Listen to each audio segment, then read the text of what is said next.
Assalamualaikum warahmatullahi wabarakatuh. Izin saya lanjutkan materi kardiovaskular yang kedua ya. Jadi hari ini kita akan bicara tentang ischemic heart disease, obat-obat untuk hiperlipidemia dan antiplatelet, antikoagulan dan trombolitik ya. Jadi agak banyak materi hari ini. Oke, yang pertama ini sama ya, jadi literaturnya untuk morfologi. Memang masih ada yang belum punya, bisa nanti saya beri kontak aja, chat aja ke saya. Saya kasih.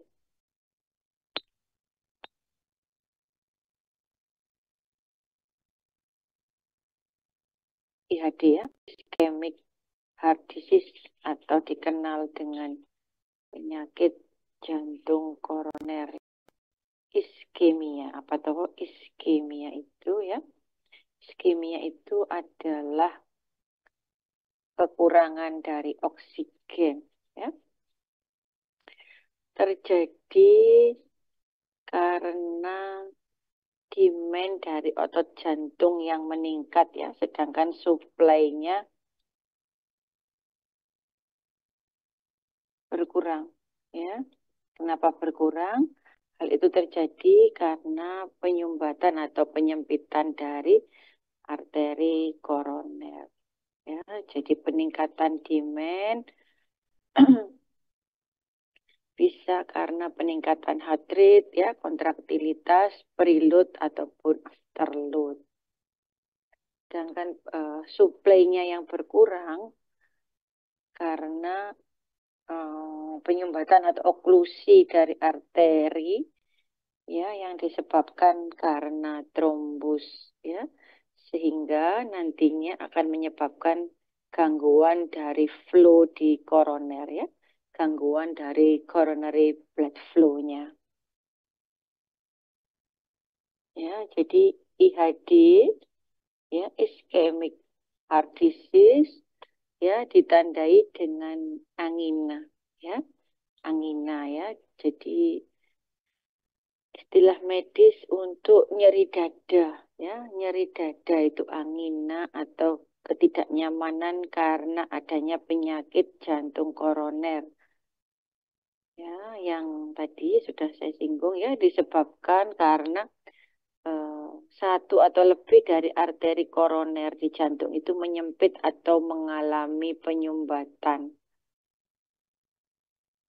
Nah, penyempitan arteri koroner inilah ya yang menyebabkan otot jantung mengalami kekurangan oksigen yang disebut dengan iskemia. Ya. Angina ini terjadi ya karena demand dari otot jantung yang meningkat ya.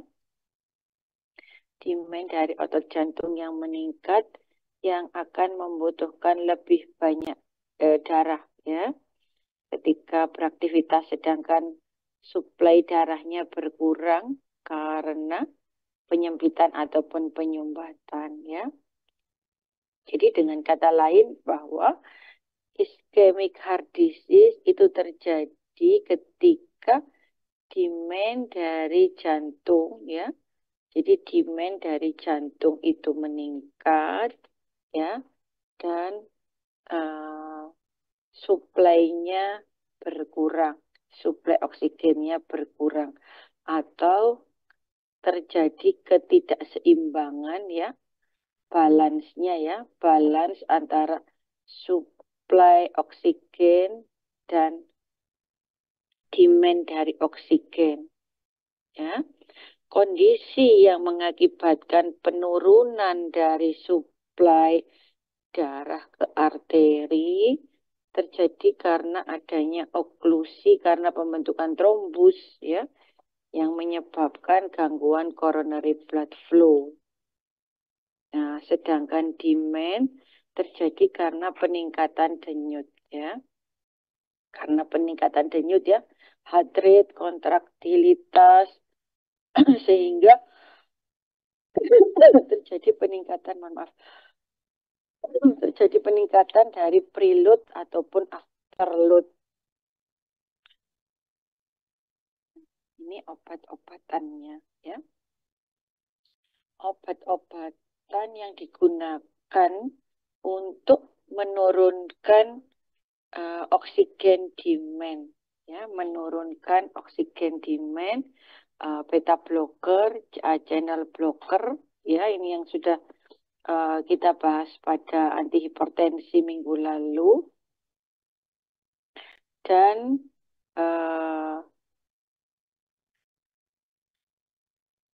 reload dan afterload. Ya, jadi nanti kita ada tambahan membahas tentang nitrat, ya, yang hanya digunakan sebagai vasodilator pada kondisi IHD.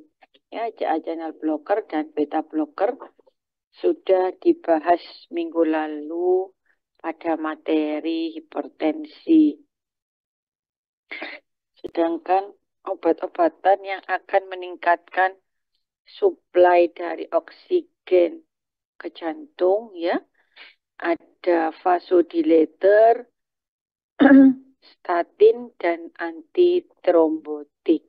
Ya, vasodilator ini pun sudah masuk pada antihipertensi minggu lalu, ya. Jadi nanti kita membahas tentang antitrombotik dan juga statin, ya. Oke.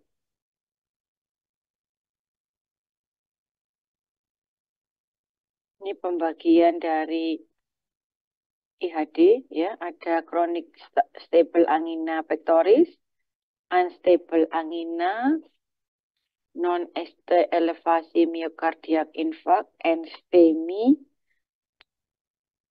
ST elevasi myocardiac infarct, STEMI, dan IHD tipe lain, ya, Prinzmetal angina biasanya. Nah, unstable angina, non-ST elevasi dan ST elevasi, ya, STEMI dan juga STEMI, ini masuk pada ACS, akut coronary syndrome. Jadi akut coronary syndrome itu terdiri dari unstable angina, STEMI, dan juga STEMI. Ya, nanti detail guideline-nya ada di farmakoterapi, ya. Kita bahas obat-obatannya di farmakologi. Kita bahas yang pertama tentang nitrat, ya. Karena tadi dari sini untuk IHD obat-obatan yang lain sudah masuk pada materi hipertensi, ya. Tinggal penambahan nitrat, statin nanti di hiperlipidemia, dan antitrombotik nanti di antitrombotik dan antikoagulan, ya. Jadi itu beda terapi antara hipertensi dan juga IHD. Ya. Masyarakat mengenalnya dengan penyakit jantung koroner, ya, yang terapinya sekarang dikenal dengan pemasangan ring, itu, ya, dipasang ring jantung, itu, ya, itu adalah IHD, ACS. Oke, nitrat, ya, golongan nitrat, ya, ada nitrogliserin, isosorbit dinitrat, ya, isosorbit mononitrat, obat-obatannya, ya. Jadi gugus nitro dari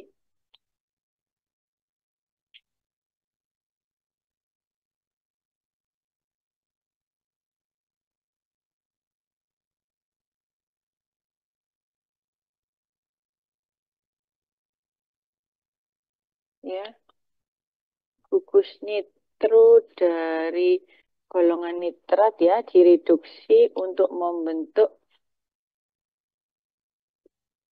NO atau nitric oxide, ya, yang bersifat sebagai vasodilator oleh enzim mitokondria aldehid dehidrogenase 2, ya. Selanjutnya NO yang terbentuk akan mengaktifkan guanil siklase yang jika diaktifkan akan mengubah GTP menjadi cGMP. Ya, kemudian mengaktifkan fosfatase yang mendefosforilasi rantai ringan miosin mengakibatkan penurunan interaksi antara aktin dan miosin. Ya.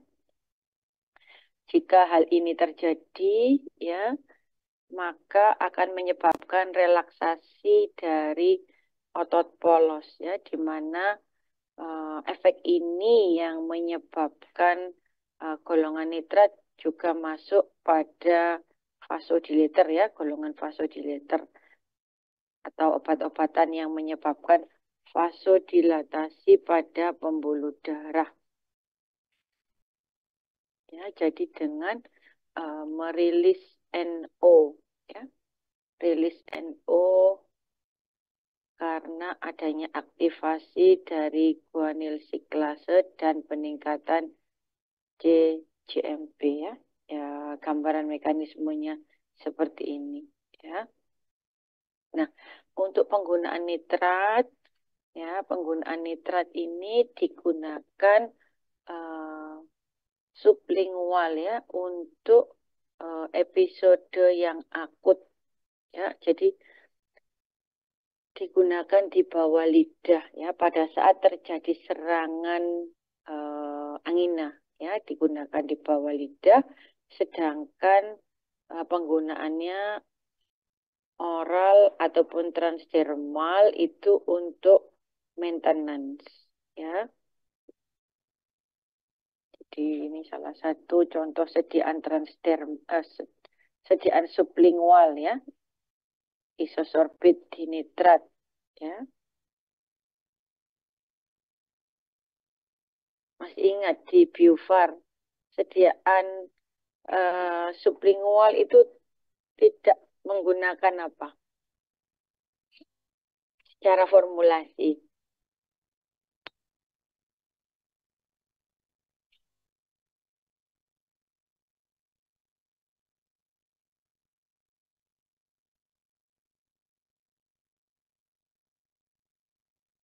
Tidak menggunakan apa, Dek?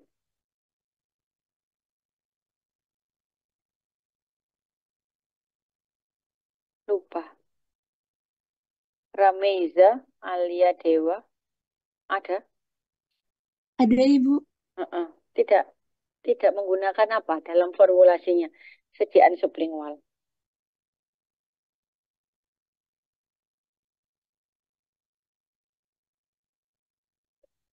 Sediaan sublingual itu pecah atau melarut menjadi agregat. Pecah menjadi agregat atau melarut. Langsung mengalami disolusi. Melarut, Ibu. Ya, melarut. Jadi tidak menggunakan apa dalam formulasinya. Sustain release. Oh, bukan. Formulasinya. Kalau sustain release nggak bisa untuk episode akut. Kan kita butuh cepat, ya. Nggak ada sediaan sustain release untuk episode akut. Ya, sediaan sustain release itu untuk maintenance pasti. Ya.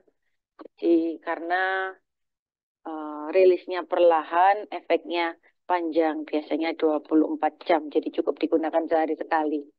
Ya, tidak mengandung desintegran, ya. Ya, jadi karena langsung melarut, tidak pecah dulu, ya. Kalau tablet mengandung desintegran, ya, pecah dulu menjadi agregat, ya. Nanti Anda bisa baca lagi pada materi biofarmaseutika, ya, pecah dulu menjadi agregat, baru mengalami disolusi, ya. Oke, untuk sediaan nitrat ini, ya, pada episode akutnya, pada penggunaan sublingual itu, ya, kita menginginkan onset yang cepat, makanya kita gunakan sublingual. Sediaan sublingual itu bisa digunakan rute peroral ya, tapi tidak sebaliknya. Sediaan peroral tidak bisa digunakan untuk sublingual. Jadi sediaan nitrat itu almost sediaannya sublingual. Tapi kalau untuk maintenance digunakan peroral penggunaannya ya. Nanti pada saat episode akut bisa digunakan sublingual, tidak ada masalah ya. Tapi kalau sediaan oral tidak bisa digunakan untuk sublingual ya, karena sediaan oral itu harus pecah dulu ya, mengandung desintegran. Pecah dulu baru bisa ya, setelah menjadi agregat baru mengalami disolusi ya. Oke, itu di biofarmaseutika ya. Kebetulan semester ini juga Anda ya, jadi bisa saya langsung linkkan ya.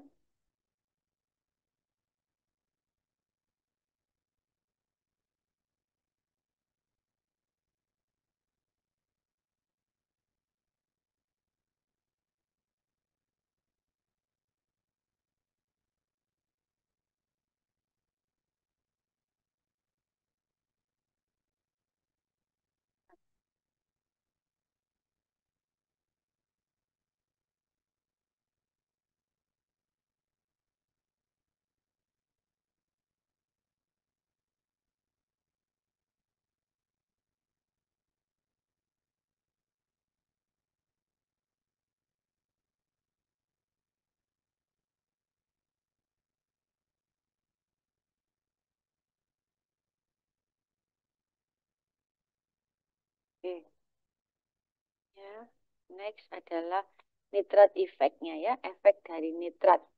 Ya, efek dari nitrat itu akan menurunkan preload, menurunkan afterload, dan meredistribusi dari coronary blood flow-nya. Ya. Uh, penurunan dari preload ya, penurunan dari preload, nitrat itu menyebabkan dilatasi pada vena atau menyebabkan efek venodilatasi ya. Venodilatasi inilah yang akan mengurangi jumlah darah yang kembali ke jantung ya, mengakibatkan penurunan dari preloadnya. Sedangkan penurunan dari afterload ya, penurunan dari afterload, nitrat juga menyebabkan vasodilatasi pada arteriolar yang nantinya mengurangi beban kerja dari jantung dengan mengurangi resistensi yang harus dihadapi oleh jantung selama sistolik ya. Dan yang ketiga adalah meredistribusi dari coronary blood flow-nya ya, dilatasi pada arteri koroner sehingga oksigen supply-nya akan meningkat. Dilihat dari onset dari nitrat ya. Jadi ada nitrogliserin, isosorbit dinitrat, isosorbit mononitrat ya. Jadi isosorbit mononitrat tidak digunakan pada kondisi akut ya. Hanya ISDN dan nitrogliserin. Onsetnya untuk yang SL sublingual ya sekitar 1 sampai 5 menit. Ya, untuk yang oral, sediaan oral atau sustain release untuk maintenance ya, onsetnya 30 menit ya, kira-kira kurang lebih 30 menit dengan durasi sekitar 8 jam ya. Untuk nitrogliserin transdermal ya, untuk sediaan transdermalnya hanya ada nitrogliserin, itu onsetnya 30 menit juga ya, sediaan transdermal. Transdermal masih ingat ya, di biofar juga ya. Jadi sediaan yang diberikan secara topikal dengan target sistemik ya. Salah satu contohnya adalah nitrogliserin transdermal.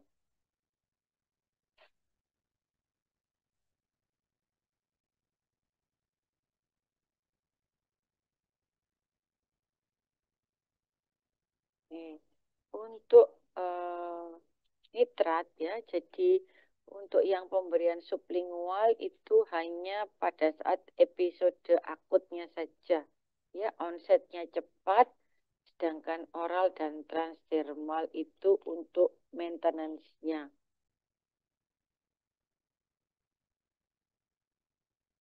Ya, dan obat-obat golongan nitrat ini mengalami force pass metabolisme ya secara sifat karakteristik dari obatnya itu memang mengalami FPM ya. Jadi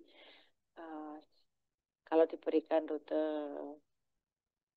sublingual untuk menghindari dari force pass metabolismenya ya. Efek samping dari golongan nitrat ya bisa timbul headache, dizziness ataupun refleks dari takikardia. Penggunaannya nitrat ya untuk angina ataupun edema pulmonal ya, akut edema pulmonal. Yang perlu diperhatikan pada penggunaan nitrat itu ada nitrat tolerance ya, sehingga pada penggunaannya harus diberikan nitrat free interval ya. Jadi penggunaannya harus ada nitrat free interval untuk restore sensitivity dari nitratnya ya, dari nitratnya. Jadi kita memberikan nitrat free interval pada malam hari agar kepekaan dari nitrat kembali ya. Jadi tidak digunakan pada malam hari nitratnya.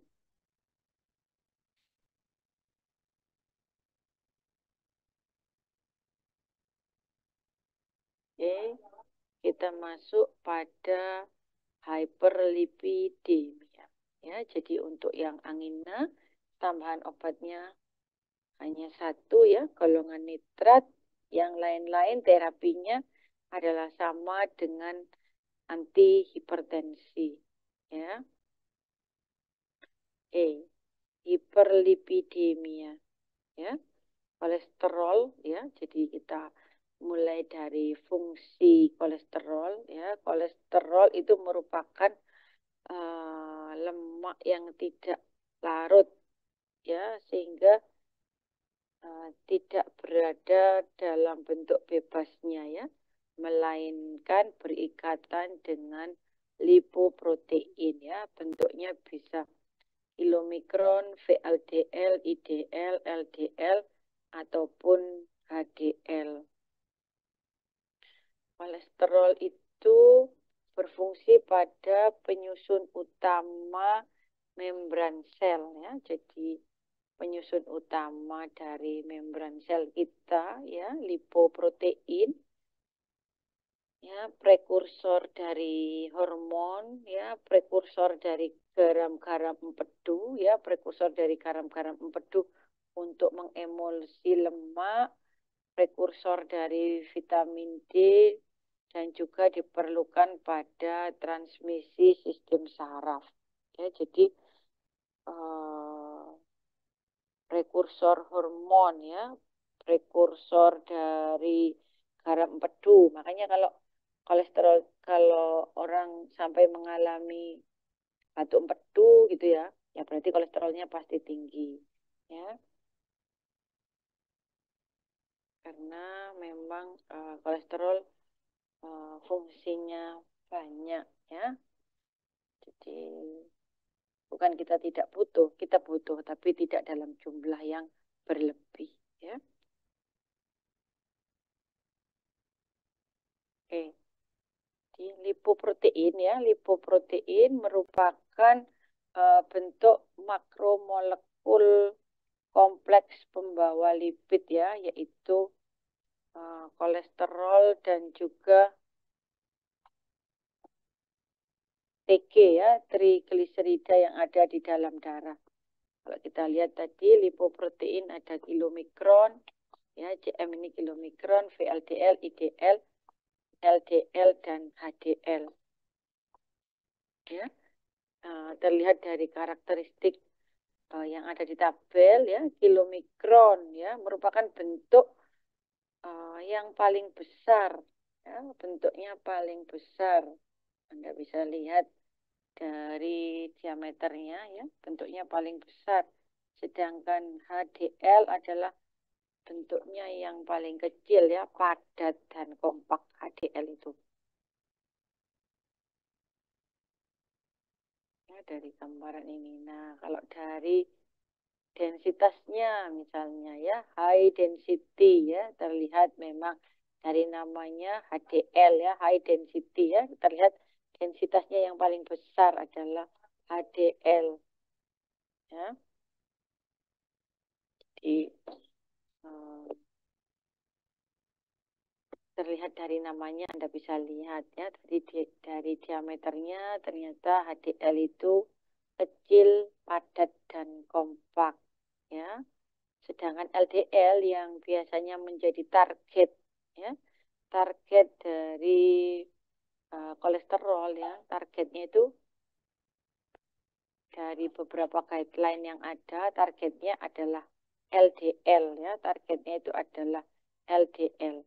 Karena LDL itu didominasi, tidak bisa lihat, LDL itu didominasi oleh kolesterol ya, didominasi oleh kolesterol. Berat jenisnya juga ringan ya. Berat jenisnya ringan dan didominasi oleh kolesterol. Nanti kalau target-target dari terapi hiperlipidemia, targetnya biasanya based on LDL ya. Jadi based on LDL yang selalu disebut mungkin masyarakat awam sering istilahkan dengan lemak jahat ya, lemak jahat atau kolesterol jahat. Nah, itu ya LDL itu yang dimaksud ya. HDL itu lemak yang baik. Itu kadang masyarakat mengistilahkan seperti itu ya di dalam buku-buku populer. Sekarang kita masuk pada fungsi dari lipoprotein. Ya, Anda bisa lihat ya kolesterolnya untuk LDL ini ya 45 ya, kita bandingkan dengan yang lain memang paling tinggi. Nah, ini dari fungsi lipoprotein ya, kilomikron ya. Kilomikron itu dihasilkan oleh small intestine. Dihasilkan oleh small intestine ya. Main komponennya adalah trigliserida dan juga kolesterol ya, berfungsi membawa diet lemak ya dari small intestine ya, membawa diet lemak dari usus hingga ke sel dan juga membawa kolesterol ke liver ya. Berikutnya ada VLDL ya, mostly dihasilkan di liver ya, mostly berupa trigliserida ya, dihasilkan di liver, mostly berupa trigliserida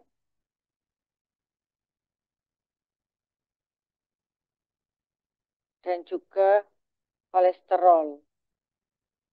Ya, untuk VLDL berikutnya IDL itu lipoprotein menengah ya antara VLDL dan LDL. Biasanya IDL ini tidak terdeteksi ya di dalam darah. Next, LDL ya, membawa kolesterol dari hati ke sel-sel tubuh. Sedangkan HDL mengumpulkan kolesterol ya dari jaringan tubuh dan membawanya kembali ke hati. Ya, jadi dilihat dari LDL, the bad cholesterol ya, HDL good cholesterol, mostly main komponennya adalah kolesterol kalau LDL. Sedangkan HDL itu mostly berupa protein. Ya. Nah, ini transportnya ya. Sistem transport dari lipoprotein. Ya, pertama lipoprotein eksogen dan lipoprotein endogen ya, ada dibagi menjadi dua, lipoprotein eksogenus dan endogenus. Di mana lipoprotein eksogenus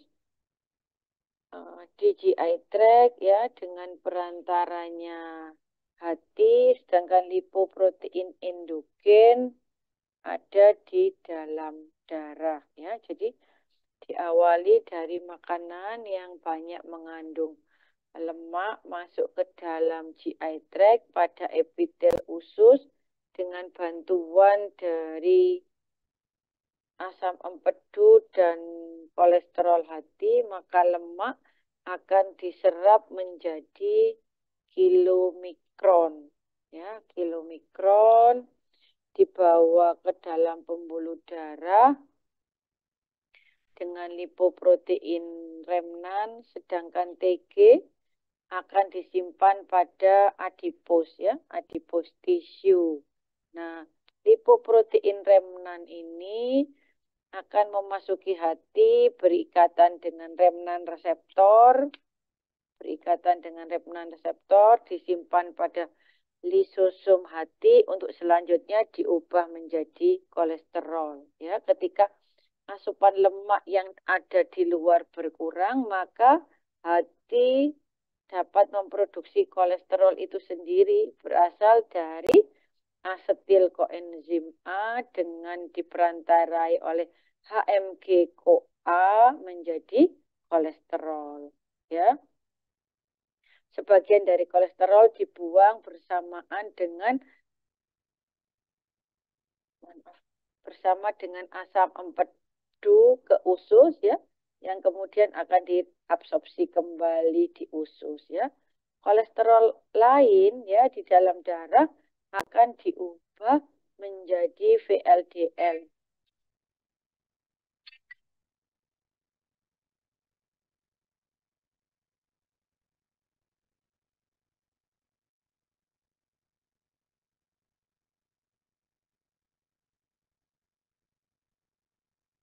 Ini saya lanjut ya, kolesterol lain di dalam darah akan diubah menjadi VLDL berikatan dengan lipoprotein ya. Kemudian pada pembuluh darah ada LPL ya yang membawa TG menuju jaringan adipos. Ketika sebagian TG berkurang akan berubah menjadi IDL ya, dan IDL akan diubah menjadi LDL. LDL akan berikatan dengan reseptor LDL yang ada di hati ya, peripheral cell ya yang ada di hati, peripheral cell dan juga pada makrofag ya yang akan dimakan oleh makrofag. Ketika masuk ke dalam hati akan disimpan pada lisosom di hati. Lipid juga dapat dimakan oleh makrofag. Lipid akan mengalami oksidasi sehingga akan menyebabkan plak aterosklerosis.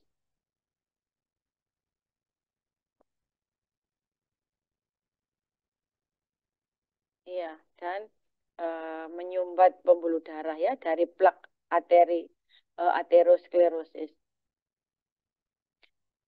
LDL yang kehilangan kolesterolnya ya akan disimpan pada lisosom, akan diubah menjadi HDL. HDL bisa berikatan dengan kolesterol untuk menjadi IDL dan HDL ya.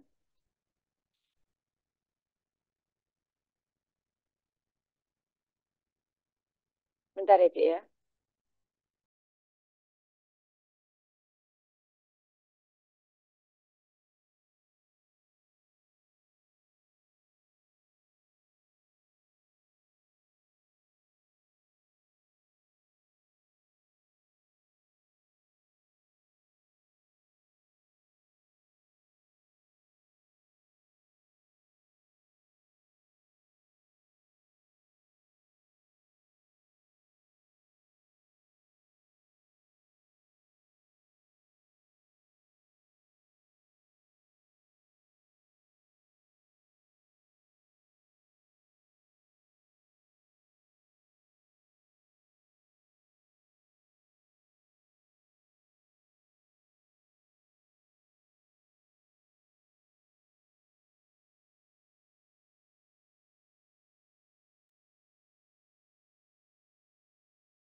Oke, saya lanjut ya, mohon maaf. Nah, ini klasifikasi dari plasma lipid level ya. Jadi yang eh, nanti kalau masuk di farmakoterapi kan detail ya, target semua based on LDL-C ya. Ini masih yang headline yang lalu ya, headline yang lalu targetnya kurang dari 70 ya. Mulai tahun 2024 ini guideline sudah kurang dari 50 ya. Jadi target LDL-C makin rendah ya, kurang dari 50 sekarang guideline terbaru. Ya, jadi kolesterol harus di-maintain dalam kadar yang rendah ya. Dan apa untuk yang Anda semua ya tolong ya lifestyle-nya, makannya diperhatikan karena eh, banyak survei sudah menunjukkan bahwa Gen Z ini ya yang baru-baru lulus ya, jadi Anda ini lulus sarjana sekarang dicek kadar kolesterolnya ya, baru jadi karyawan baru sudah eh, diterima, bukan sudah diterima ya, sudah tes oke semua secara secara apa keilmuan ya, biasanya juga dilakukan tes kesehatan ya, terutama lipid ya, dislipidemia ini dicek biasanya ya, karena Gen Z ini termasuk yang mager ya, generasi yang mager, jarang bergerak, terus makannya juga banyak mengandung gula, terus rendah serat ya. Jadi almost kolesterolnya itu di atas 110 rata-rata. Ya.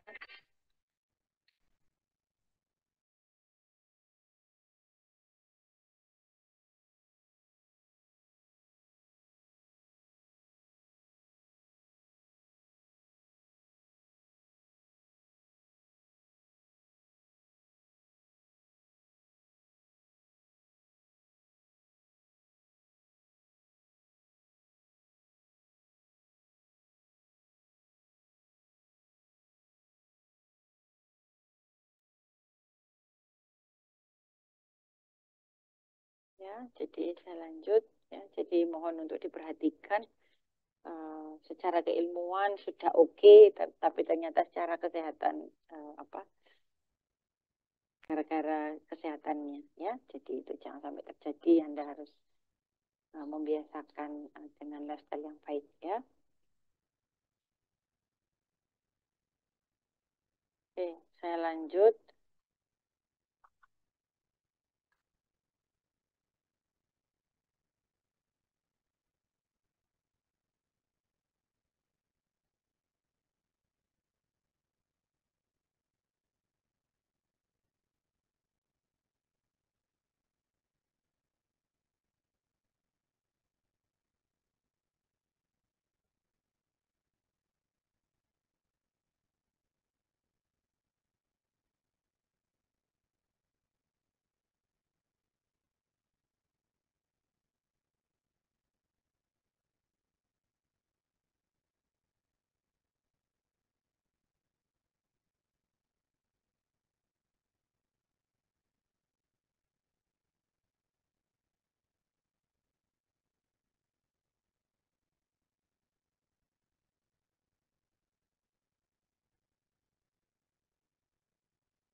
Sorry, sorry.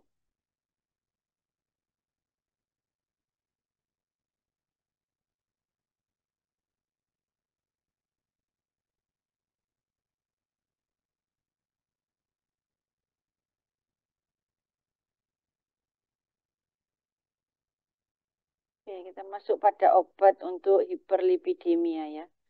Bentar, saya coba untuk slideshow. Ini kok sulit. Ya, yang pertama adalah HMG-CoA reduktase inhibitor ya, golongan statin. Ini yang paling banyak nanti penggunaannya ya. Yang kedua adalah niacin.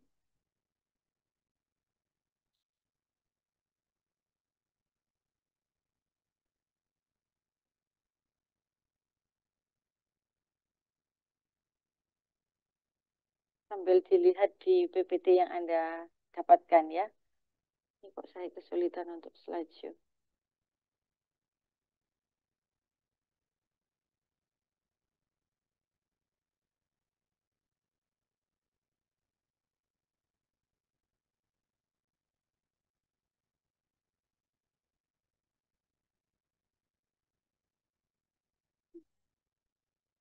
Oke ya, obat untuk hyperlipidemia.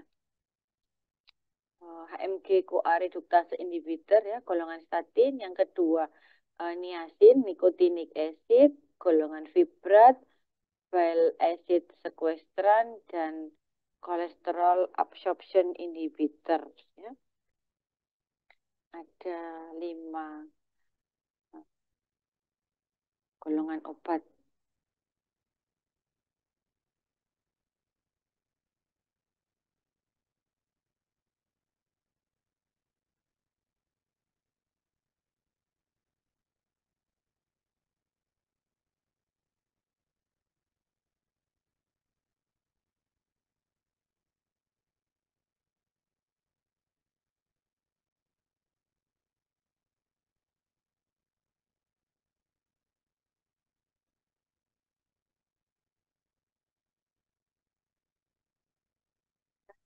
Saya slideshow aja ya, Anda sudah dapat PPT-nya kok ya.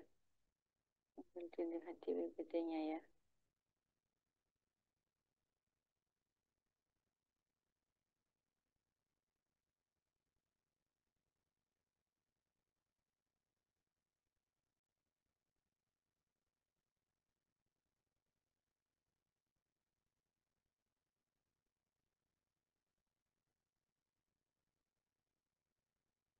HMG-CoA reduktase inhibitor ya. Contohnya ada atorvastatin, simvastatin, rosuvastatin, ya, statin. Golongannya dinamakan golongan statin. Ini merupakan obat untuk dislipid yang toleransinya paling baik ya dan efektif ya. Untuk statin yang short acting ya, kita sarankan penggunaannya pada malam hari ya, karena pembentukan kolesterol itu yang besar pada malam hari. Jadi kita gunakan untuk menghambat di malam hari. Tapi sekarang rata-rata digunakan yang long acting ya, yang golongan atorvastatin dan rosuvastatin. Ini targetnya untuk menurunkan lipid sampai kurang dari 70 atau bahkan guideline yang baru adalah kurang dari 50 mg per desiliter. Mekanismenya menghambat HMG-CoA reduktase ya, jadi menurunkan sintesis dari kolesterol ya, upregulasi dari LDL dan juga bisa menurunkan trigliserida walaupun efeknya tidak besar ya. Jadi ketika digunakan sebagai terapi tunggal, penurunan kolesterol total ya, total kolesterol dan juga LDL itu dengan menggunakan HMG-CoA reduktase itu bisa ditoleransi dengan baik ya. penggunaannya tadi ya pada malam hari, terutama untuk yang short acting statin ya, karena sintesis kolesterol paling tinggi terjadi pada malam hari. Nah, untuk penggunaannya itu pada atherosclerotic vascular disease ya, ACS, itu digunakan HMG-CoA reduktase. Efek samping yang utama pada penggunaan statin adalah miopati dan disfungsi dari hepar. Nah, miopati ini kejadiannya besar sekali dan disfungsi dari hepar. Untuk statin itu memiliki efek yang dinamakan dengan pleiotropic effect ya. Jadi efek lain di samping efeknya sebagai lipid lowering agent. Ya, jadi efek-efek lain dari statin selain efeknya sebagai lipid lowering agent, ada efek sebagai antiinflamasi, efek sebagai imunomodulator, efek sebagai antioksidan, antitrombotik, dan disfungsi endotel ya. Nanti detail ini pada S2 ya, efek-efek lain dari statin ya. Jadi sebagai antiinflamasi karena akan menurunkan sitokin-sitokin pro-inflamatori dan juga CRP. Ya. Sebagai antitrombotik menurunkan aktivitas dari platelet, tisu plasminogen activator dan juga plasminogen activator inhibitor levelnya. Ya, untuk tisu plasminogen activator justru akan meningkat. Ya, jadi ini adalah pleiotropic effect dari statin ya. Makanya penggunaan statin ini walaupun misalnya kadar lipidnya sudah memenuhi target, tetap digunakan ya sebagai maintenance dan juga ada efek-efek lain selain efeknya sebagai lipid lowering agent.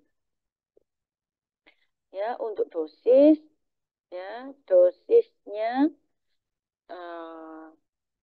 yang digunakan saat ini yang paling banyak adalah ator dan rosu ya, atorvastatin dan rosuvastatin.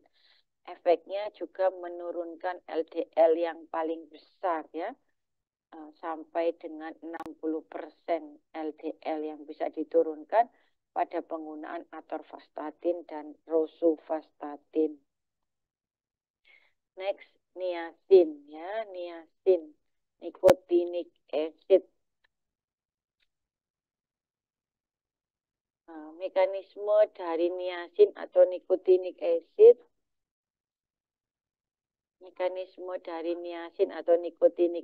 adalah menghambat lipolisis pada jaringan adiposa ya, mengurangi sintesis VLDL dari liver sehingga nantinya efeknya akan terjadi peningkatan HDL dan penurunan dari LDL ya.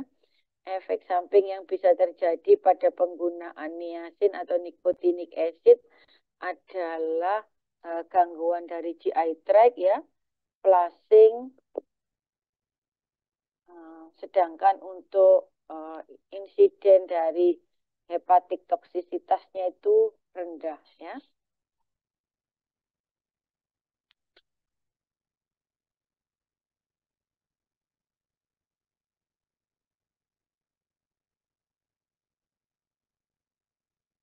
Ini berikutnya untuk niacin. Ya, niacin ini memang enggak seperti penggunaan statin ya, yang sangat luas memang penggunaannya ya. Ada efek hepatotoksisitas juga ada ya. Jadi memang rata-rata obat-obat walaupun memang enggak sebesar statin ya. Jadi obat-obatan hiperlipidemia itu eh, banyak mengganggu pada hepar ya, hepatotoksisitas. Nanti ya dilakukan monitor terkait fungsi dari livernya. Next, golongan fibrat ya, ada fenofibrat dan gemfibrosil ya nama obatnya. Mekanismenya adalah agonis pada peroksisom proliferator activated receptor alpha ya, PPAR alpha agonisnya ya, agonis dari PPAR alpha. Efeknya akan terjadi penurunan sekresi dari VLDL dan meningkatkan lipoprotein lipase dan juga HDL. Untuk golongan fibrat ini penggunaannya untuk hiper-TG ya, hipertrigliseridemia ya, dan juga low HDL. Ya, secara toksisitas juga hampir sama ya, terjadi miopati dan hepatic dysfunction. Rata-rata memang itu masalahnya untuk obat-obatan untuk hyperlipidemia. Ya. Next, untuk golongan fibrat ini terutama pada menurunkan TG ya, menurunkan TG-nya. Jadi kalau TG-nya yang tinggi, kita gunakan golongan fibrat ya sebagai pilihan. Walaupun bisa digunakan bersamaan dengan statin, tapi efeknya atau resiko efek sampingnya makin besar ya. Jadi biasanya digunakan salah satu ya, mana yang lebih tinggi TG-nya atau LDL-nya ya, target kita yang mana. Walaupun memang boleh ya approval ya untuk pemberian bersamaan bisa, tapi mengingat risikonya yang jauh lebih besar, di klinik biasanya kita pilih salah satu. Target kita yang mana ya. Next adalah bile acid sequestran ya, resin empedu ya. Obatnya ada kolesteramin, kolestipol,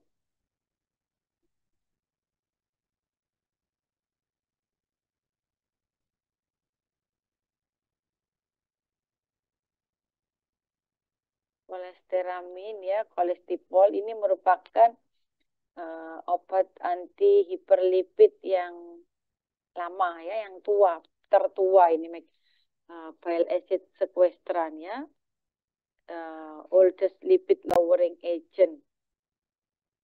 Jadi bile acid sequestran ini merupakan large polymeric cation exchange resin ya, yang insoluble di air ya, sehingga tidak diabsorpsi ya, jadi tidak diabsorpsi memang, yang akan targetnya efeknya adalah menurunkan dari LDL-nya ya. Jadi mekanismenya dari bile acid sequestran adalah mengikat asam empedu dalam lumen saluran cerna ya, menyebabkan gangguan stimulasi terhadap sirkulasi enterohepatik asam empedu, merangsang hepatik sintesis asam empedu dari kolesterol ya, karena nantinya terjadi berkurangnya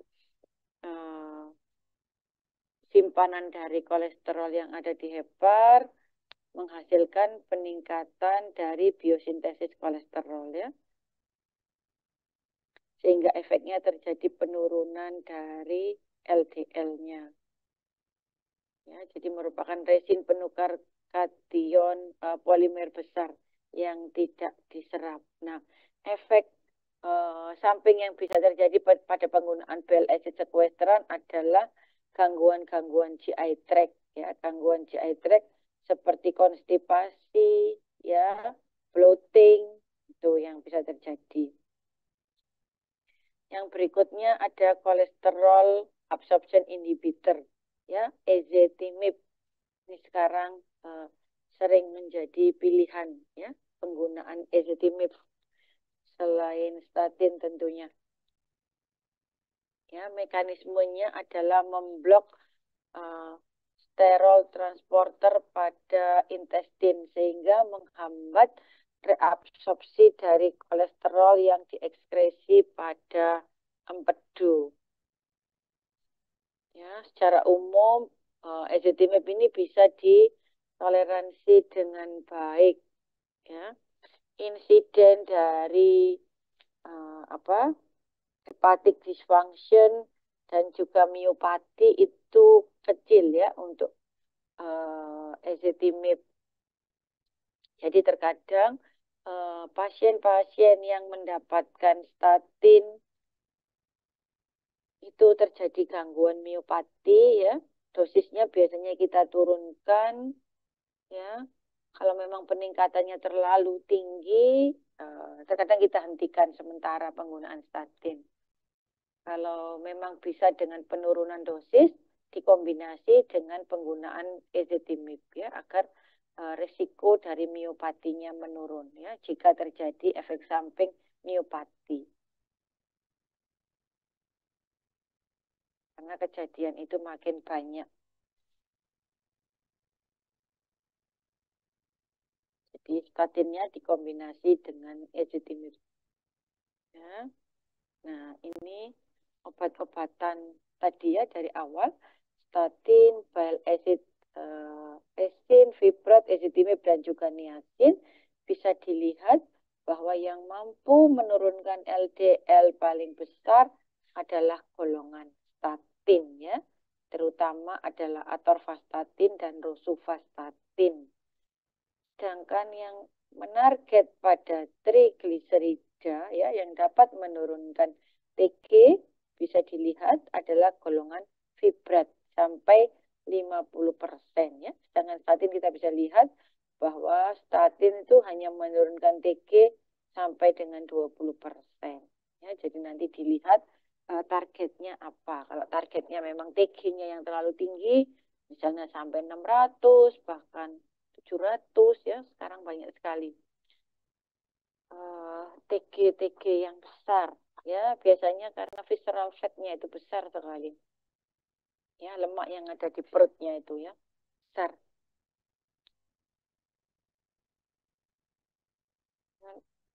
Makanya kenapa sekarang metabolic syndrome itu ukurannya adalah lingkar perut ya, lingkar perut untuk laki-laki 90 ya, dan perempuan 80 ya. Jadi terkadang ada yang secara berat mungkin tidak obesitas ya, tidak besar tapi perutnya besar ya, itu juga metabolic syndrome, sudah masuk pada metabolic syndrome. Makanya sekarang ukurannya adalah lingkar perut ya, simple, bisa Anda lihat lingkar perut Anda sendiri ya, berapa tinggal diukur ya. Kalau laki-laki jangan sampai di atas 90 ya, harus diturunkan ya. Syukur-syukur seperti tumpukan bata ya, itu yang diajarkan ya, seperti tumpukan bata rata ya, orang mengenalnya sekarang dengan six pack ya, rata seperti tumpukan batu bata. Oke, ini ada golongan obat baru ya, sudah beredar kalau di luar negeri ya,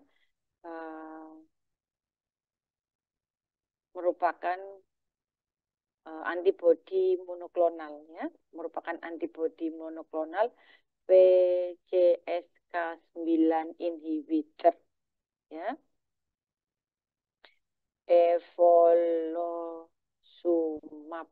Ini penggunaannya secara parenteral ya, ini efeknya bagus sekali ya, menurunkan LDL ya, menurunkan LDL, merupakan antibodi monoklonal yang efeknya menghambat katabolisme dari reseptor LDL.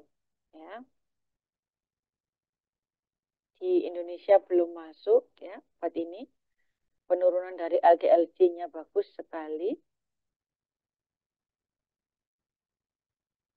Efek sampingnya ya efek samping pada site of injection-nya ya. Hypersensitivity pada site of injection-nya.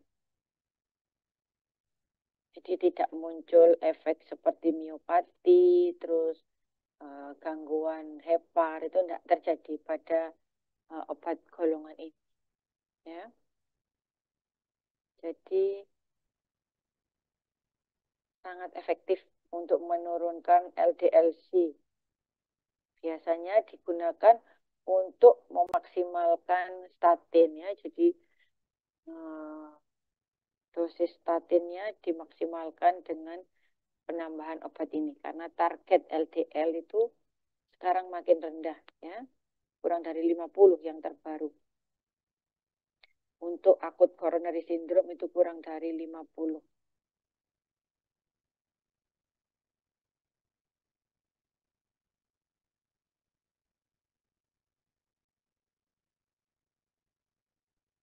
Oke, kita masuk pada antiplatelet, antikoagulan, dan trombolitik.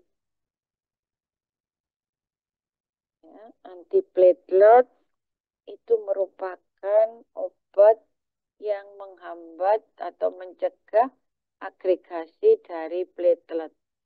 Sedangkan antikoagulan adalah mengurangi atau mencegah pembekuan darah, ya, reduce coagulation, ya, atau prolong dari clotting time. Dan yang terakhir adalah trombolitik atau fibrinolitik yang melisis dari clot formation, ya, breakdown dari clot formation yang ada pada pembuluh darah atau vaskular, ya. Nah, sekarang kita bicarakan agregasi platelet ya dan juga koagulasi ya, kaskade koagulasi. Yang pertama di endotel ya. Agregasi platelet. Recording in progress.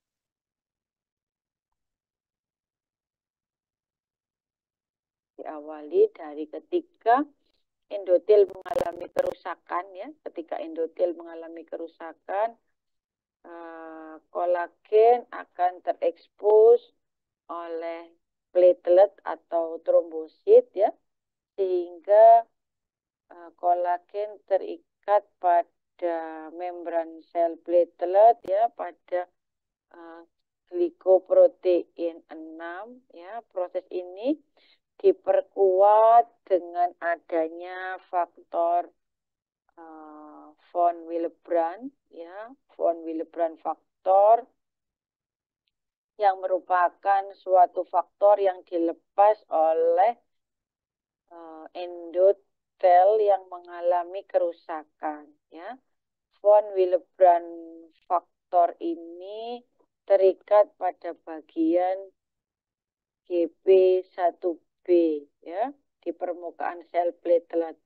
Ikatan kolagen dengan glikoprotein 6 ya akan memicu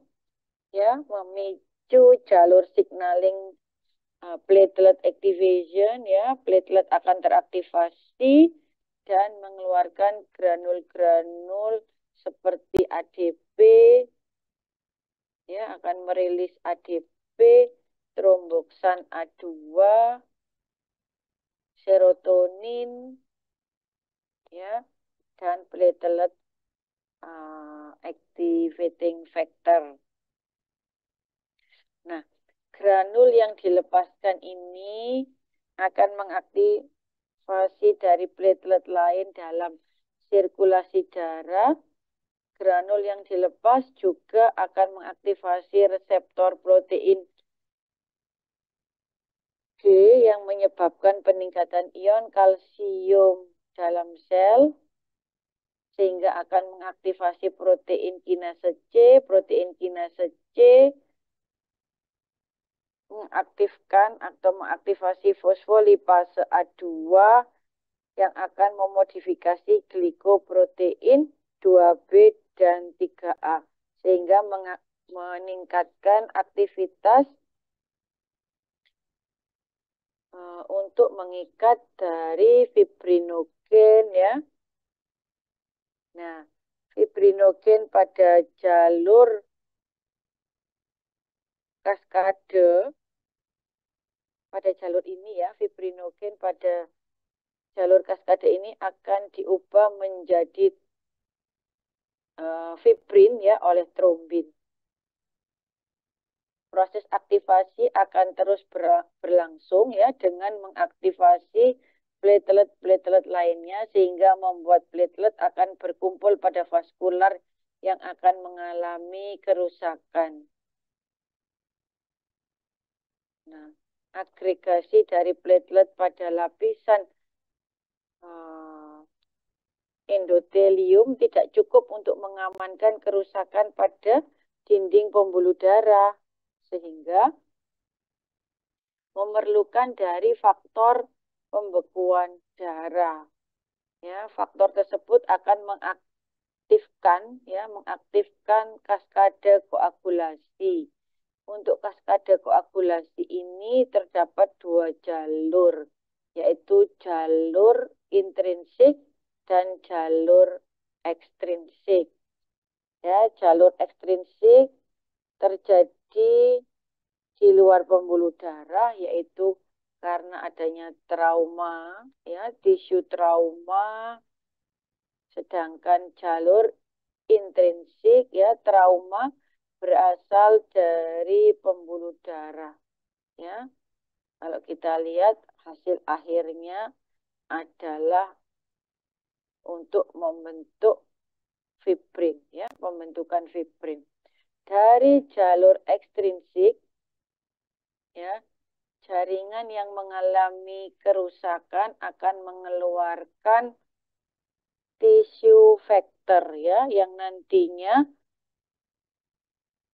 akan mengaktifasi faktor pembekuan 7 ya menjadi 7A, 10 menjadi 10A, yang akan mengubah protrombin menjadi trombin, dan trombin akan mengubah fibrinogen menjadi fibrin. Untuk jalur intrinsik ya, kerusakannya terjadi pada pembuluh darah yang akan mengaktifasi faktor pembekuan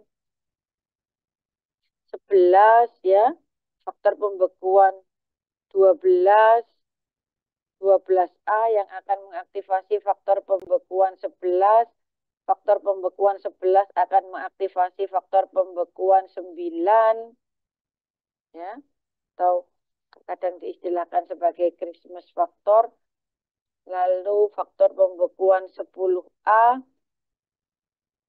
yang akan mengubah protrombin menjadi trombin, dan trombin akan mengubah fibrinogen menjadi fibrin ya. Nah, untuk obat-obatan ini ada 3 ya, ada antiplatelet, antikoagulan, dan juga fibrinolitik atau trombolitik. Kita masuk yang pertama, ada antiplatelet. Antiplatelet ada aspirin, P2Y12 reseptor inhibitor ya, yang menghambat glikoprotein 2B dan 3A, dipiridamol, dan juga silostason. Oke, kita masuk yang pertama. Untuk antiplatelet ya, ada aspirin. Aspirin ya, aspirin ini obat lama tapi sampai sekarang masih digunakan ya, menghambat sintesis dari tromboksan A2 ya, di mana tromboksan A2 ini merupakan powerful inducer dari agregasi platelet.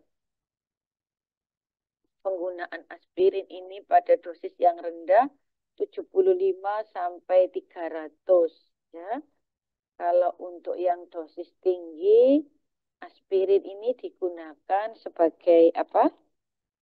Aspirin dosis tinggi digunakan sebagai apa?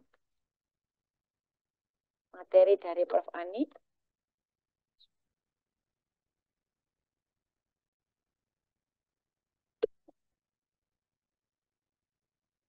Sebagai apa, Dik?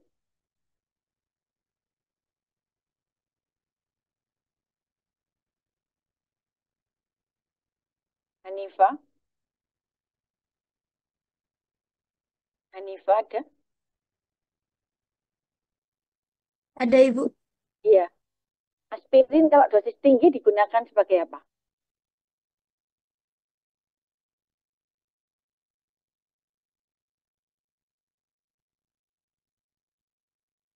Gunakan sebagai apa? Elsa Karista? Ada? Ya Ibu. Aspirin dosis tinggi? Aspirin? Kan sudah ini materi ini. Termasuk golongan obat apa tuh ini? Aspirin? Analgesik Ibu. Iya, analgesik. Ya, golongan analgesik ya. Ya, jadi kalau dosis rendah digunakan sebagai antiplatelet ya. Efek samping yang utama pada penggunaan aspirin adalah gangguan GI tract ya. Iritasi pada GI dan juga bisa menimbulkan bleeding. Walaupun ini obat lama, tapi sampai sekarang adalah masih yang paling banyak digunakan ya. Aspirin itu penggunaannya pada stroke ya, akut stroke iskemik, akut myocard infarct ya, dan juga secondary prevention. Ya, jadi pasien-pasien yang sudah mengalami stroke, mengalami infarct, itu selalu di maintenance dengan penggunaan aspirin sebagai anti platelet ya, dan juga pada peripheral arterial disease.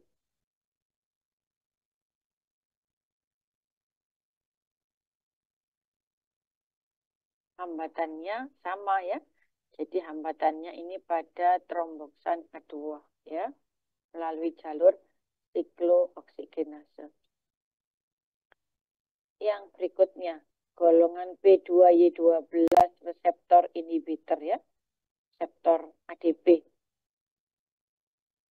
Contohnya adalah clopidogrel, diklopidin, prasugrel ya, yang merupakan ADP reseptor inhibitor. Ya, semuanya oral ya, merupakan obat yang digunakan secara peroral kecuali cangrelor ya, yang memiliki efek sinergis bila digunakan bersamaan dengan aspirin adalah clopidogrel ya. Jadi sekarang penggunaannya untuk akut coronary syndrome adalah kombinasi aspirin dan clopidogrel ya. Istilahnya dalam klinik adalah dual antiplatelet.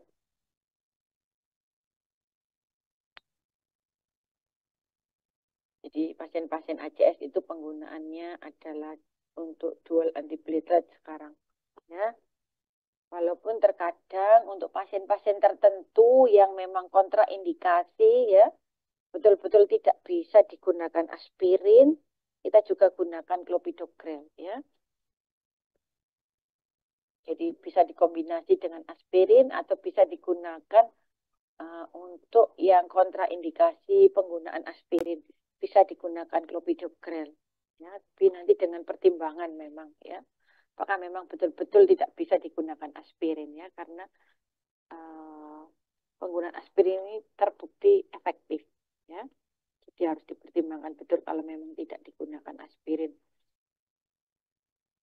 Nah, sekarang untuk penggunaannya golongan B2Y12 reseptor inhibitor ya. Untuk clopidogrel itu pada ACS ya, pada ACS dan juga secondary prevention untuk stroke ya, myocard infarct dan peripheral artery disease. Nah, perlu diperhatikan penggunaan clopidogrel ini bila diberikan bersamaan dengan PPI ya, obat golongan PPI, proton pump inhibitor. Sudah dapat ya Anda ya, obat tentang proton pump inhibitor ya?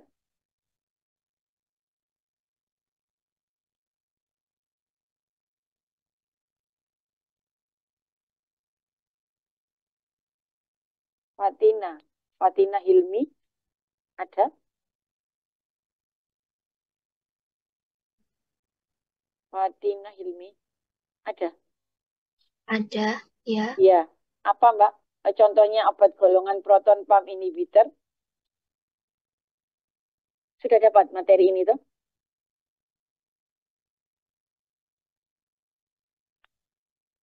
Sudah dapat atau belum?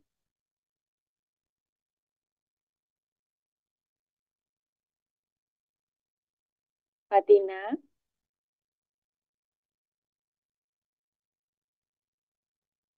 Sudah dapat atau belum golongan PPI? Miftahur Rohma? Sudah, Ibu. Sudah, ya. Minggu lalu ya, dapat ya. Ya, apa nama obatnya yang menghambat proton pump inhibitor? Omeprazol, Ibu. Ya, omeprazol ya. Ini kan materi Anda UTS nanti ya. Ya, jadi penggunaan clopidogrel bersamaan dengan omeprazol itu tidak bisa ya. Interaksinya signifikan. Ya, jadi tidak bisa digunakan bersamaan. Kalau memang dibutuhkan penggunaan clopidogrel ya kita tidak bisa menggunakan obat golongan PPI, terutama omeprazol. Nah, untuk golongan ADP reseptor inhibitor ya B2Y12 yang lain ya cangrelor, prasugrel ya. Prasugrel ini digunakan untuk after coronary intervention ya. Jadi setelah ada intervensi ya, cangrelor juga untuk PCI ya. Jadi pasien-pasien yang sudah menggunakan PCI itu penggunaannya cangrelor biasanya atau prasugrel ya. Ticagrelor juga bisa. Jadi enggak, kalau sudah PCI itu kita nggak pakai clopidogrel ya. Yang dimaksud dengan coronary intervention itu pemasangan stent itu ya, atau masyarakat awam mengenalnya dengan ring ya, ring jantung, dipasang ring. Nah, itu ya,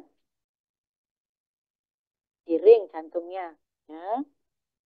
Itu almost karena dislipidemia biasanya ya. Bisa juga karena hipertensinya juga bisa.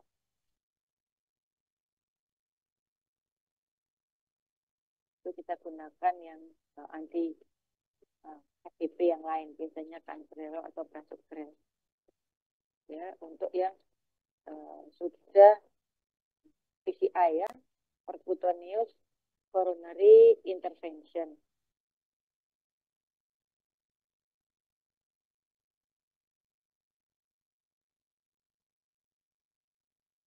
Semuanya penggunaannya once daily. Prasugrel juga once daily. Nah, untuk cangrelor memang rutenya tidak oral ya. Jadi hanya cangrelor yang tidak oral penggunaannya. Oke, berikutnya ada golongan glikoprotein 2B3A. Ya, obatnya ada absissimab, eptifibatid, dan tirofiban. Semuanya intravena rutenya. Ya, efek sampingnya bisa timbul perdarahan, terutama bila digunakan bersamaan dengan antikoagulan. Ya, jadi memang biasanya penggunaan antiplatelet itu sering bersamaan dengan antikoagulan. Jadi risiko dari perdarahannya memang besar ya, nanti dimonitor. Untuk perbandingan ya dari abscimab, eptifibatid, dan tirofiban. Abscimab itu tes tengahnya pendek ya, sedangkan eptifibatid dan tirofiban itu tes tengahnya panjang ya, dan clearance-nya juga di ginjal ya, jadi perlu perhatian kalau memang ada gangguan ginjal untuk abscimab. Dengan eptifibatid dan tirofiban, eptifibatid dan tirofiban itu di ginjal ya, sedangkan untuk abscimab itu tidak di ginjal ya.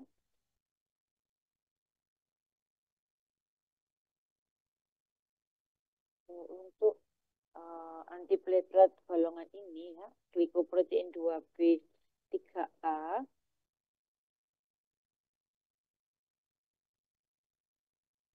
itu semuanya untuk coronary intervention ya. Jadi untuk coronary intervention pada akut coronary syndrome ya, dapat menyebabkan terjadinya trombositopenia. Nah, untuk yang eptifibatid itu kontraindikasi ya jika terjadi gangguan ginjal. Dan tirofiban juga dosisnya diturunkan ya jika clearance-nya kurang dari 60 ya. Jadi karena clearance-nya ada di ginjal ya.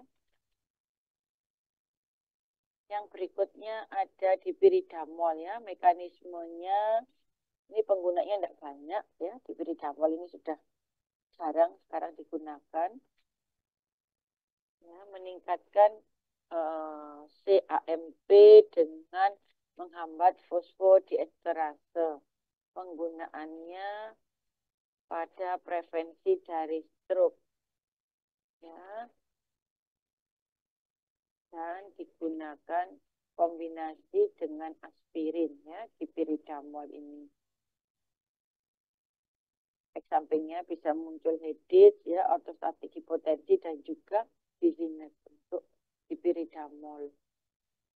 Berikutnya ada silostasol ya, menghambat enzim fosfodiesterase yang mengubah degradasi dari CAMP ya, sehingga terjadi peningkatan dari CAMP ya, menghambat agregasi dari platelet dan menyebabkan vasodilatasi. Silostasol dan dipiridamol ini tidak luas penggunaannya ya. Yang banyak digunakan adalah golongan aspirin tadi ya, golongan aspirin dan golongan ADP reseptor ya. P2Y12 itu ya, clopidogrel, prasugrel. Kita masuk pada antikoagulan ya, obat antikoagulan. Ada heparin, LMWH, adalah low molecular weight heparin, fondaparinux, direct thrombin inhibitor, warfarin, direct oral thrombin inhibitor, direct oral inhibitor pada faktor 10A. Nah, kita masuk yang pertama adalah heparin.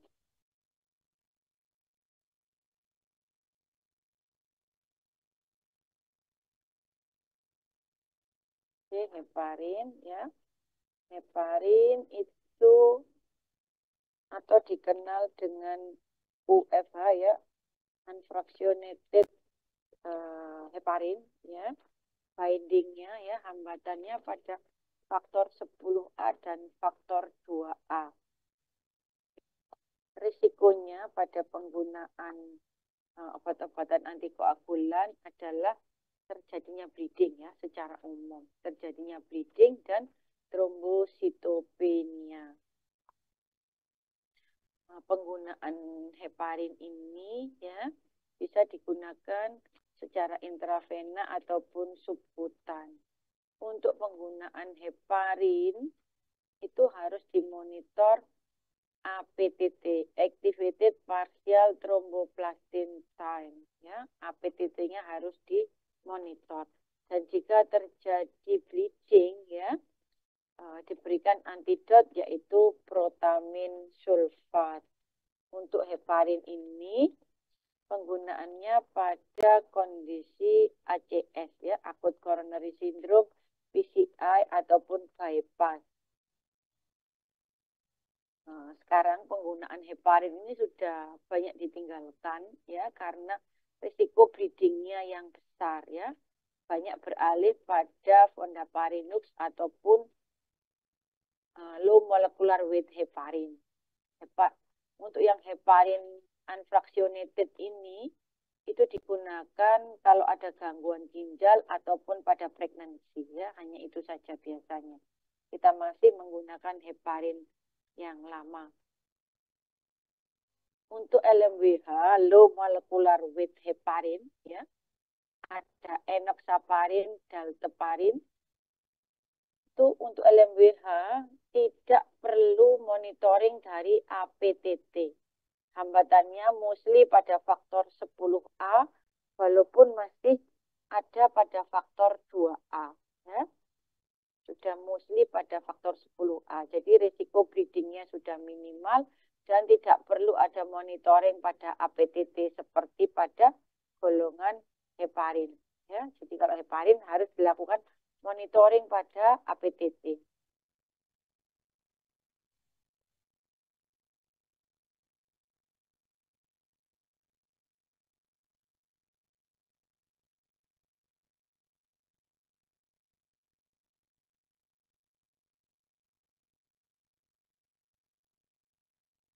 Untuk yang berikutnya, ya, low molecular weight heparin, enoxaparin, ini perlu diperhatikan bahwa enoxaparin ini dari porcine atau babi, ya.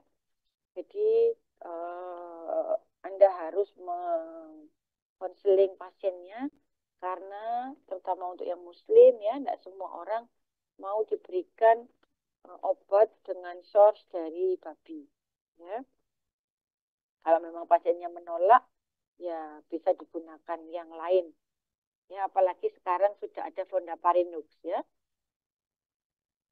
10 atau 15 tahun yang lalu sebelum ada fondaparinux, ya mau tidak mau kita harus pakai low molecular weight heparin LMWH ya.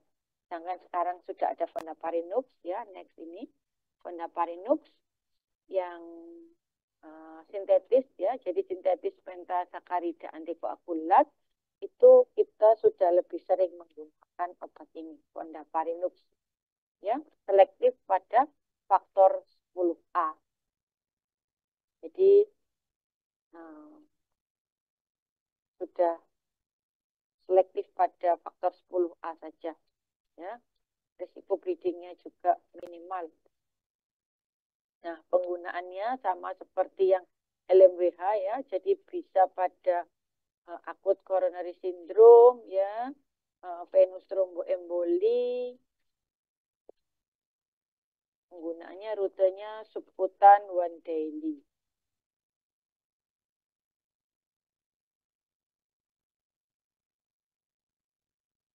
Ini perbandingannya ya antara heparin tadi, LMWH, low molecular weight heparin dan juga fondaparinux. Ya, jadi kalau heparin ya targetnya pada faktor 10 dan faktor 2, LMWH sudah mostly pada faktor 10, sedangkan fondaparinux sudah pada faktor 10A saja. Ya, renal ekskresinya LMWH itu di ginjal, fondaparinux di ginjal, ya. Sedangkan heparin tidak, ya. Makanya digunakan kalau ada gangguan ginjal dan ibu hamil biasanya ya, antidotnya jika terjadi risiko perdarahan ya, karena risikonya besar ya, trombositopenianya kurang dari 5%, Sedangkan warfarin itu kita lihat risikonya sudah sangat rendah ya untuk jika terjadi perdarahan, antidotnya adalah protamin sulfat ya, dan harus dilakukan monitoring terhadap kadar APTT untuk penggunaan heparin.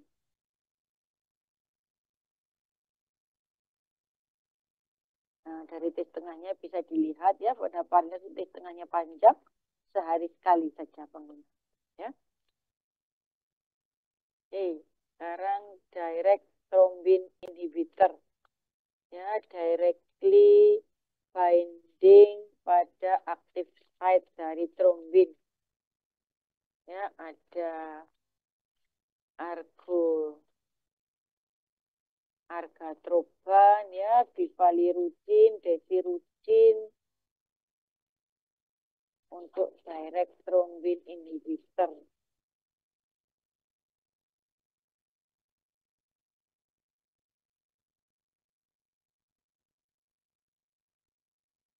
Next ada warfarin. Ya. Mekanismenya adalah hambatan pada vitamin K. Ya, epoxide reduktase ini adalah oral vitamin K antagonis. Penggunaannya secara peroral, ini obat antikoagulan lama ya. Obat antikoagulan oral yang lama itu adalah warfarin. Walaupun obat lama tapi masih banyak digunakan ya, penggunaannya masih sangat luas. Untuk penggunaan warfarin harus reguler dimonitor INR, International Normalized Ratio, ya, untuk melihat efek bleedingnya. Jika sampai terjadi bleeding, antidotnya bisa digunakan vitamin K ataupun fresh frozen plasma. Nah, warfarin ini banyak menginteraksi ya jika digunakan bersamaan dengan obat-obatan lainnya karena di metabolisme pada sitokrom P450 ya, mainly pada sitokrom 2T9. Warfarin ini memiliki therapeutic index yang narrow ya, jadi sering mengakibatkan interaksi juga ya, makanya penggunaannya memang kita mesti waspada penggunaan warfarin ini ya. Kita monitor terus juga kadar INR-nya. Merupakan obat dengan indeks terapi yang sempit. Ini major dari drug interaction pada penggunaan warfarin ya. Jadi penggunaan bersamaan bisa mengakibatkan potensiasi peningkatan INR-nya sehingga menyebabkan peningkatan dari risiko bleeding-nya. Bisa juga menginhibisi dari INR sehingga menurunkan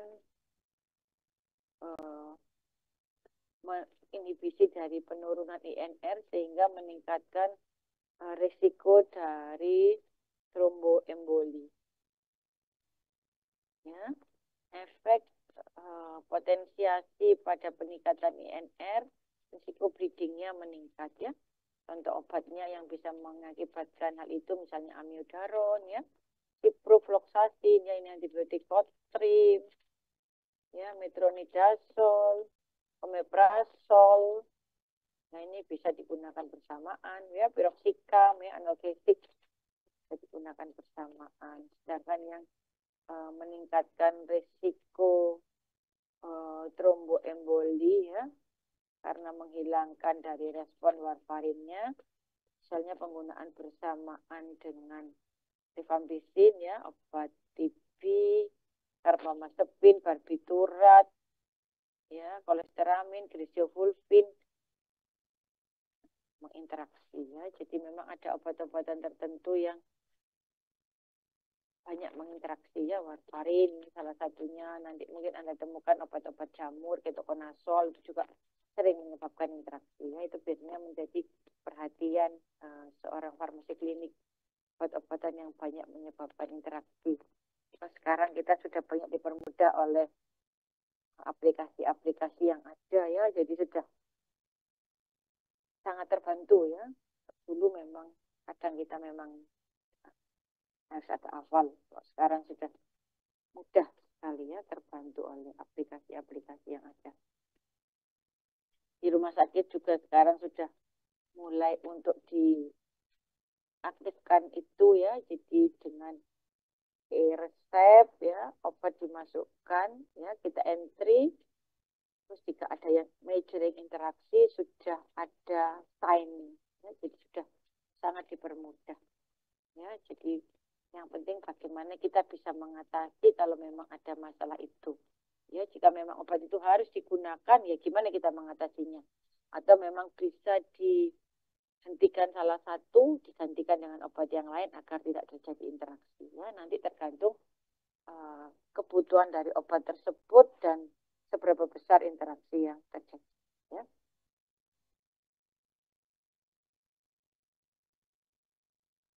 Next, direct oral thrombin inhibitor ya, dabigatran. Jadi pada dari namanya sudah bisa dilihat ya, jadi oral direct thrombin inhibitor. Secara umum sama ya, efek sampingnya adalah bleeding dan yang terakhir adalah direct oral faktor 10A inhibitor ya, rivaroxaban, apixaban ya, endoxaban ini sekarang sering digunakan ya, direct oral faktor 10A inhibitor ya, karena risiko bleedingnya yang rendah ya. Jadi treatment untuk tromboemboli ya, coronary syndrome itu sering kita gunakan direct oral faktor 10A inhibitor. Pada saat COVID itu juga banyak penggunaan obat-obatan ini ya, yang terutama untuk pasien dengan peningkatan dedimir itu ya, kita pakai obat-obatan ini karena terjadi agregasi dari platelet ya, dan juga faktor-faktor koagulannya. Adanya risk factor dari COVID untuk pasien tertentu.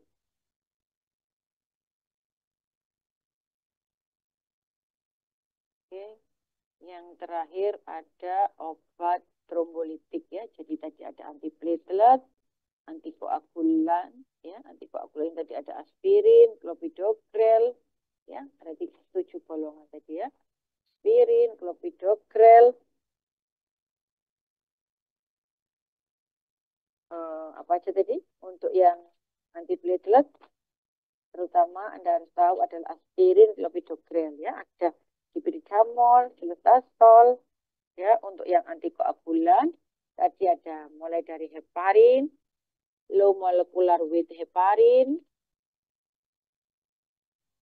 fondaparinux ya, direct thrombin inhibitor warfarin, direct oral thrombin inhibitor, dan direct oral faktor 10A inhibitor. Dan yang terakhir adalah golongan trombolitik ya, melisit ya clot formation-nya ya. Jadi dulu obat ini penggunaannya sangat luas ya, sebelum adanya primary intervention ya, jadi percutaneous coronary intervention ya, pemasangan ring atau stent dari jantung. Penggunaan trombolitik ini sangat luas ya. Jadi kalau ada pasien mengalami ACS ya, akut coronary syndrome, terutama yang STEMI ya, yang ada ST elevasi miokardial infark, itu harus digunakan trombolitik ya, harus digunakan trombolitik. Ini pasiennya mendapatkan obat ini ya. Alteplase ya. Jantung yang sering adalah alteplase ya, rekombinan dari human tissue plasminogen activator. Nah, sekarang sudah lebih banyak digunakan primary PCI ya, karena secara evidence penggunaan primary PCI menyebabkan morbiditas dan mortalitasnya yang lebih baik ya. Jadi kemungkinan untuk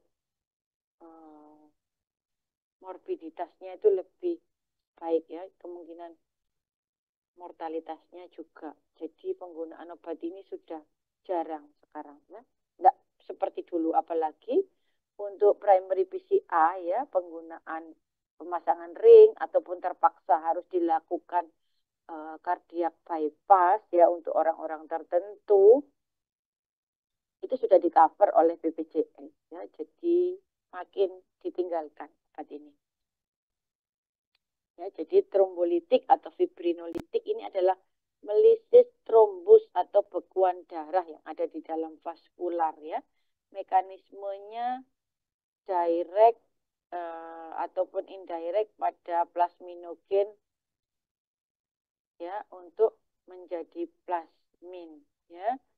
Jadi golongan trombolitik ini bertindak sebagai plasminogen aktivator ya, untuk mengubah plasminogen menjadi bentuk aktif yaitu plasmin ya, di mana plasmin ini merupakan enzim yang dapat mendegradasi dari fibrin. Nah, untuk penggunaan trombolitik ini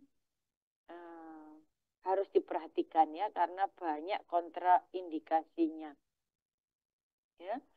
Jadi perlu diperhatikan jika ada serious GI bleeding misalnya ya, histori dari hipertensi di mana diastoliknya lebih dari 110 ya, surgery within 10 hari ya, active bleeding ataupun hemorrhagic disorder. Jadi mesti diperhatikan karena kontraindikasinya memang banyak. Jadi risk and benefit dari rasionya memang harus diperhatikan. Lebih banyak mana risiko ataupun benefit yang akan didapatkan pada penggunaan trombolitik ya. Jika terjadi bleeding ya pada penggunaan trombolitik, antidotnya adalah asam aminokaproat ataupun tranexamat ya, asam tranexamat ya, jika terjadi bleeding ya. Ada obatnya, ada alteplase, reteplase ataupun tenecteplase ya. Jadi tujuannya adalah untuk melisis dari trombus, terutama pada kondisi ST elevasi dari miokardiak infark.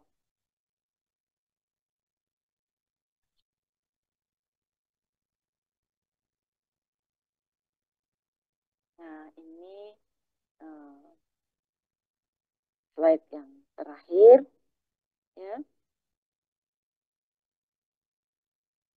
untuk materi hari ini ya. Jadi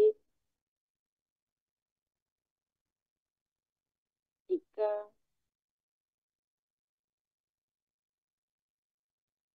digunakan heparin misalnya ya, jika digunakan heparin ya, kalau terjadi bleeding ya, ada perdarahan, antidotnya adalah protamin sulfat. Tadi di depan sudah, dan harus dimonitor kadar APTT-nya ya.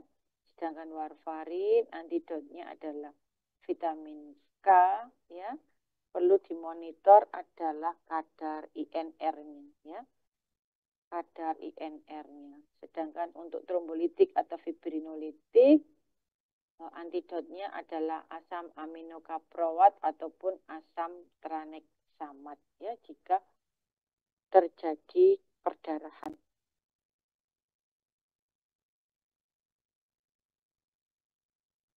Ya, jadi itu sering keluar ya, baik di ujian maupun di ujian kompetensi ya, antidot untuk penggunaan obat-obatan antikoagulan. Oke, itu yang bisa saya berikan hari ini. Silakan jika ada yang ingin didiskusikan, monggo saya persilakan.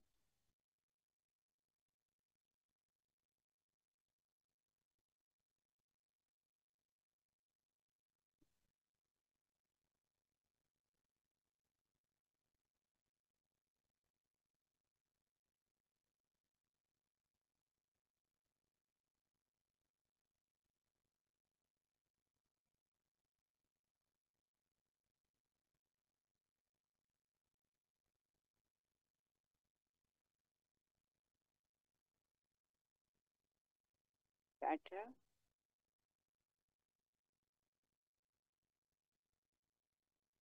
Berapa sih?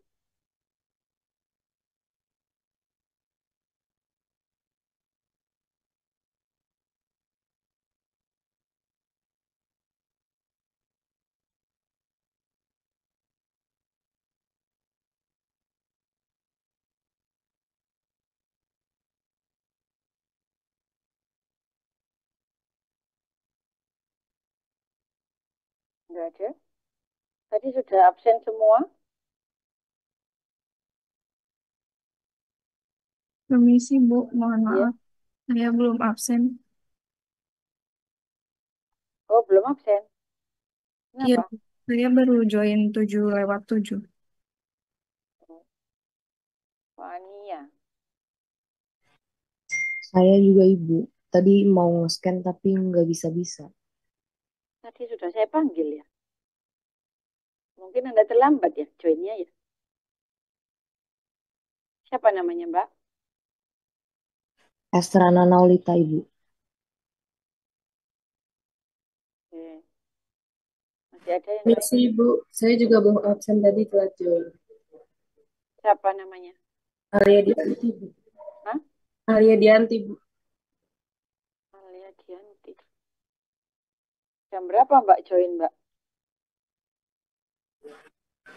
Jam 7:09 kayaknya. Minggu lalu Anda juga terlambat ya? Enggak. Rasanya Ibu mohon maaf atas nama Nashwa. jam berapa Naswa kamu joinnya? Di jam 6.50 tapi ada kendala sinyal Ibu, jadi nggak bisa scan. Loh, tadi sudah tak panggil kok. Kalau Anda masuk di jam 7 ya mestinya saya panggil semua kok tadi. Ada 6 Iya, belum. di mic-nya juga ada kendala tadi Ibu. Ya kalau gitu kan bisa Anda chat sebenarnya. Tapi di chat juga enggak ada. Oke. Oke, masih ada? Enggak ada?